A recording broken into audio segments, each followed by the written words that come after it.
Hello friends, I'm Steve Kibble. You're watching the Dominion Report. So I got a question from a viewer. I'm pretty excited because this is my first question. Came into my email. I won't read the whole thing. I will just read the relevant part here.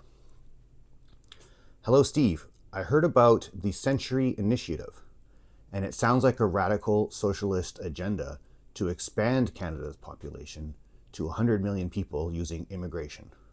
Is this true? Wouldn't this be bad for Canada? It's a great question. Thank you for sending it. The Century Initiative is a thing, and it does exist.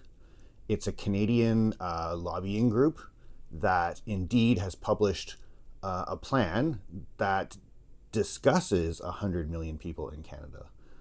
But there's some really important context. For starters, the plan talks about 100 million people in Canada, but the target for that number is the year 2100.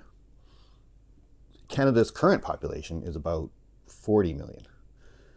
So what we're really talking about is a population growth of 60 million over 75 years, which is less than a million a year. Another way to look at the math is if you were to increase the population of Canada by 1.2% every year for the next 75 years, you'd end up with about 100 million people. To put that in perspective, since the time I was born in Canada in 1970, the population has grown on average about 1% a year.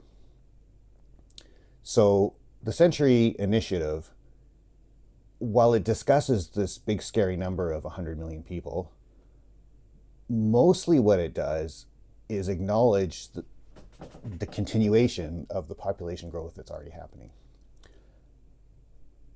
And it seems like whoever told you about this big scary Century Initiative plan forgot to mention that the plan actually discusses how to manage housing, how to manage infrastructure, and how to manage Canada culturally to accommodate a population growth that is already happening and expected to continue.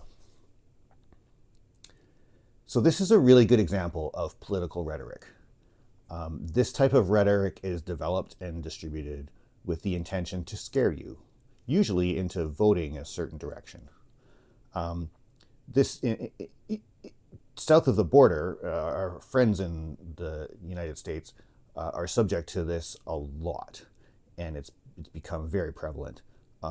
Here it's less prevalent, but it still exists, and we all need to be diligent and watch out for it. So my suggestion is don't fall for incomplete and out of context information. If the slogan fits on a bumper sticker, there needs to be more context. So when you hear these things, don't just share them on social media. Don't just go and debate them on the kitchen table. Make sure you take a few moments and go to the source and find out the whole information and the complete story. In the meantime, stay calm, stay strong, and when required, elbows out.